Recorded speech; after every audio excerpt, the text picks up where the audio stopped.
Greetings once again. I have an unboxing of a motherboard here, the ASUS M4A88T-M /USB3 motherboard.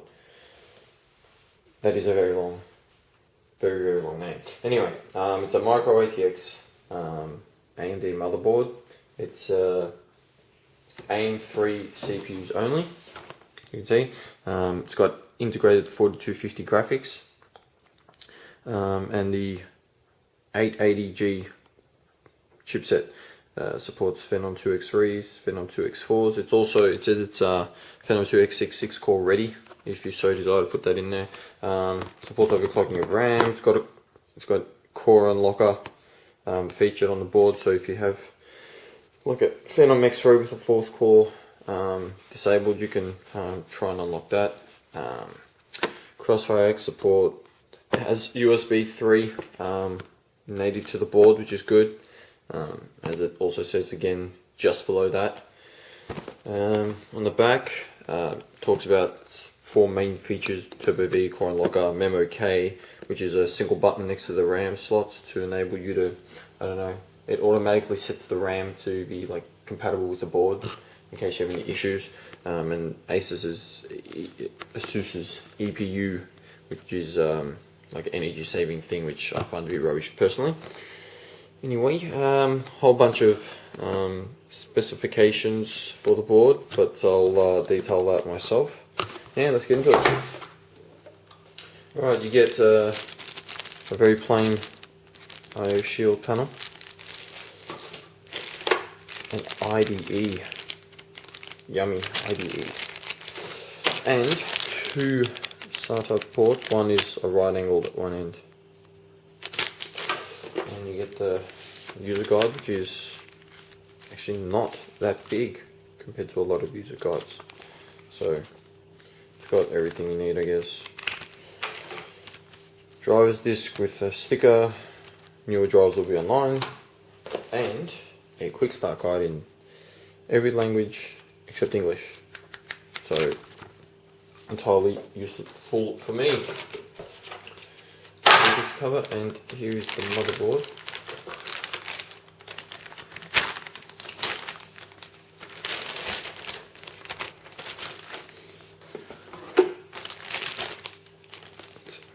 Really nice looking motherboard with not a black PCB, it's like a dark brown, but close enough. I'll set it down, I'll zoom in for a closer look. Okay, so here's the motherboard in all its glory. We'll start from the socket as people normally do. Like I said, it's an AM3 socket. It has 4 phases, 5 phase. Looks like it's 5 phase, 4 plus 1 into the CPU. So it's not an overly powerful thing. So this isn't a board ideal for some serious overclocking because it won't deliver.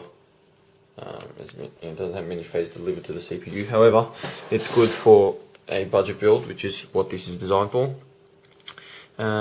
Just a 4-pin power supply, CPU power supply up there. It's got a PWM CPU fan just above there. 4 DIMMs, DDR3 RAM, supports up to 16 gigabytes. Obviously in dual channel configuration. One more thing about the socket, it does support up to 140 watt CPUs natively, but again, if you were to put those in and start overclocking, you might be pushing the power circuitry going into the CPU. Up in the top right, never seen it up here before, but there is a COM header right up there. That is it's like the complete opposite place of where it ideally, if you were to put one on where it ideally should be, which is probably down that end of the board, because that's where the back panel is. But anyway, nice of them to at least put one on. Then we have a printer header, like parallel header. God knows why anyone's going to use that today, but it's there. Then there's a 24-pin power supply there, and that right next to it is the Memo K switch that I mentioned on the box.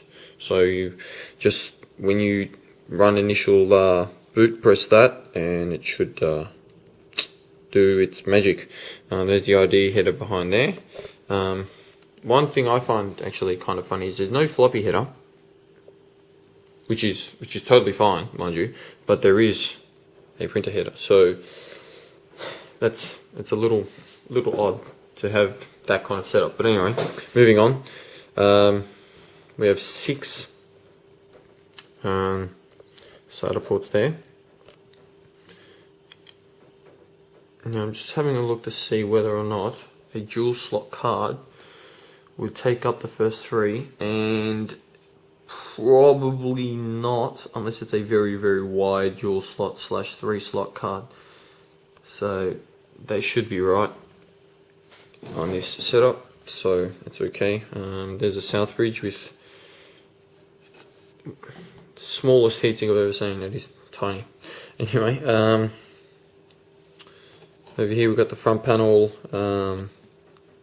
plugins for like power button, switch button, reset button, power LED, and all that.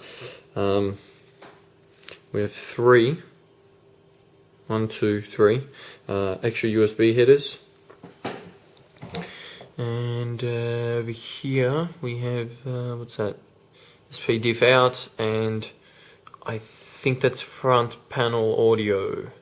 Looking at the board, yeah, that's front panel audio next to it. So yeah, fantastic. Moving on to the expansion slots, is from the bottom up. We'll go bottom up. There's old school PCI, one PCI Express, PCI X16, and PCI Express by 1. So I like this way they've done it, because even if you have a dual slot cooler, it still gives you an extra PCI 1 slot, and the old school legacy PCI is still there. I mean, if you still had like old TV cards or something, TV tuners that you want to put in there, a dual slot card's not gonna, it doesn't limit what remaining slots you have too much. This is the North Bridge heatsink, which is pretty funky, and it says ASUS on the top. Just above it over here, there's another chassis fan. It's a 3-pin. I don't think there's any others outside of that one on the CPU fan, to be honest. Just looking around, no, there is not. Anyway, and we're back to the top of the board. There's no MOSFET heatsink on this, but that's understandable given that this is a budget board. We'll move on to the back panel now. Actually, just before I do, when I looked at this as I was pulling it out of the box and unpacking it, I saw this sticker which labels USB 3.0. When I first saw that, I actually was very worried that the I don't know, this header thingy had actually bent and broken, and that's why I could see these and thought that these were the actual ports, and I was sticking the wrong way. It is only just a sticker. But yeah, that was a bit of a shock. Anyway, back panel. Alright, we have PS2 port for keyboard, 2 USB 2.0s there. We have digital audio out and HDMI native onto the board. We also have VGA and DVI, so you have full video output options there. There's the 2 USB 3.0 ports, as I just mentioned, and next to them we have 2 more USB 2.0 and gigabit LAN, and the analog 7.1 or 8 channel audio out. So yep, that's the whole board. It looks like it's going to be very useful for what it's going to be used for, just a multi-purpose family build. So to be honest, this wasn't the first preference of a board. There was actually a full-size ATX board, which is like the similar version to this, but full-size ATX, but they had none in stock, so we went for this one.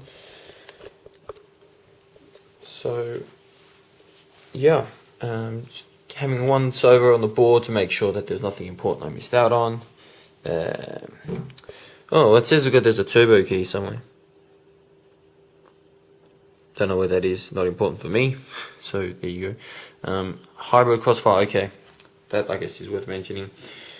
Looks like you can set up Hybrid Crossfire with the integrated graphics on this and any dedicated discrete graphic card that you do install onto that. So I might have a look at that and see whether it is worth running on the board. But other than that, that looks like it. So thanks for watching, guys. It's been an unboxing of the ASUS M4A88T-M/USB3.